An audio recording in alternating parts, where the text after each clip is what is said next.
അവർ പ്രേതങ്ങൾക്കൊപ്പമാണ് പരിശീലിക്കുന്നത് എന്ന് തോന്നുന്നു. 1989 European cup സെമിക്ക് തൊട്ട് മുമ്പ് അരിഗോ സാക്കിയുടെ ട്രെയിനിങ് ഗ്രൗണ്ടിലേക്ക് റയൽ മാഡ്രിഡ് അയച്ച ചാരൻ കോച്ചിന് കൊടുത്ത റിപ്പോർട്ട് അതായിരുന്നു. മൈതാനത്ത് പന്തുണ്ടെന്ന് സങ്കല്പിച്ചോടുന്ന 11 പേർ. പന്തിപ്പോൾ ആ ദിശയിലാണ് സഞ്ചരിക്കുന്നത് എന്ന് സാക്കി വിളിച്ചു പറഞ്ഞു. അയാൾ ചൂണ്ടിയിടത്തേക്കപ്പോൾ കളിക്കാർ പായുന്നു. പെട്ടെന്ന് അയാൾ ദിശ മാറ്റുന്നു. ഇപ്പോൾ പന്ത് ഇവിടെയാണ്. പന്ത് മനസ്സിൽ സങ്കല്പിച്ചോടുന്ന AC മിലാൻ താരങ്ങളെ കണ്ട് സാക്കിക്ക് ഭ്രാന്താണെന്ന് പലർക്കും തോന്നി. പന്ത് കൈവശമുള്ളപ്പോഴല്ല, അതില്ലാത്തപ്പോൾ എങ്ങനെ കളിക്കണമെന്നതാണ് ഫുട്ബോളിലെ സുപ്രധാന പാഠമെന്നാണ് സാക്കി തൻ്റെ കുട്ടികളെ ആദ്യം പഠിപ്പിച്ചത്. തങ്ങളുടെ ചരിത്രത്തിൽ തന്നെ വലിയൊരു ദുരന്തങ്ങളിൽ ഒന്നാണ് റയലിനെ ആ സ്റ്റേഡിയത്തിൽ കാത്തിരുന്നത്. എതിരില്ലാത്ത 5 ഗോളുകൾക്ക് AC മിലാൻ ലോസ് ബ്ലാങ്കോസിനെ കശക്കിയെറിഞ്ഞു. അന്ന് AC മിലാനായി ആദ്യം വലകുലുക്കിയത് ആരാണെന്നോ? സാക്ഷാൽ കാർലോ ആഞ്ചലോട്ടി. ഒരിക്കൽ പോലും പ്രൊഫഷണൽ ഫുട്ബോൾ കളിച്ചിട്ടില്ലാത്ത ഒരാളെ എങ്ങനെയാണ് AC മിലാൻ പോലെ ഒരു വലിയ ക്ലബിൻ്റെ തലപ്പത്ത് കൊണ്ട് പ്രതിഷ്ഠിക്കുന്നത്? 1987 അരിഗോ സാക്കി AC മിലാൻ്റെ പരിശീലന ചുമതല ഏറ്റെടുക്കുമ്പോൾ സിൽവിയോ ബെർലുസ്കോണി നേരിട്ട ഏറ്റവും വലിയ ചോദ്യം അതായിരുന്നു. അതിന് മറുപടി പറഞ്ഞത് സാക്കിയാണ്. നല്ലൊരു കുതിരക്കാരനാകണമെങ്കിൽ ആദ്യം നിങ്ങളൊരു കുതിരയാകണമെന്ന് ഞാൻ ഇപ്പോഴാണ് അറിയുന്നത്. ആ മറുപടി പലരുടെയും വായടപ്പിച്ചു.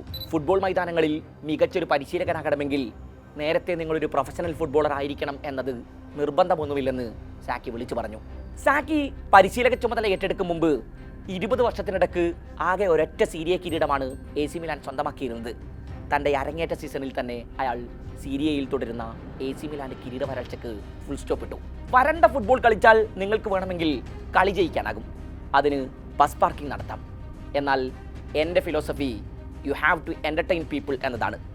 മനോഹരമായി ഫുട്ബോൾ കളിക്കൂ, അതാരുടെയും മനം മടുപ്പിക്കുന്നതാവരുത്. സാക്കിയുടെ ട്രെയിനിങ് സെഷനുകൾ ഏറെ കഠിനമേറിയതായിരുന്നു. ട്രെയിനിങ് സെഷനുകൾക്ക് ശേഷം തങ്ങൾ മരിച്ചു പോയേക്കുമോ എന്ന് തോന്നിയിട്ടുണ്ട് എന്ന് ചില താരങ്ങൾ അക്കാലത്ത് മനസ്സ് തുറക്കുന്നുണ്ട്. പക്ഷേ മൈതാനത്ത് അത് ഇരട്ടി ഫലം കൊയ്തു. മൈതാനത്ത് എതിർ ടീം തങ്ങൾക്കായി എന്താണ് ഒരുക്കി വച്ചിരിക്കുന്നത് എന്ന് മനസ്സിലാക്കി കളിക്കിടയിൽ തന്നെ അയാൾ ടാക്ടിക്കൽ ഷിഫ്റ്റുകൾ നടത്തി. 1990 ബെൻഫിക്കെതിരായ യൂറോപ്യൻ ചാമ്പ്യൻഷിപ്പ് ഫൈനൽ അതിനുള്ള വലിയ ഉദാഹരണമായിരുന്നു. ആ മത്സരത്തിലെ ഏക ഗോൾ വന്നത് സാക്കി നടത്തിയ ഈ ടാക്ടിക്കൽ ഷിഫ്റ്റിലാണ്. റൈക്കാർഡ് തന്നെയാണ് അന്ന് 68-ാം മിനിറ്റിൽ AC മിലാനായി വലകുലുക്കിയത്. ഒരു സീരിയ കിരീടം, ഒരു super Coppa, 2 European cups, 2 UEFA super cups, 2 intercontinental cups.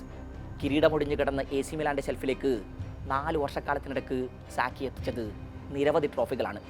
AC Milan അനശ്വരമാക്കിയ അയാൾ പിൽക്കാലത്ത് ഫുട്ബോൾ ചരിത്രം കണ്ട ഇതിഹാസ പരിശീലകരുടെ കൂട്ടത്തിൽ തൻ്റെ പേര് കൂടെ എഴുതി ചേർത്തു.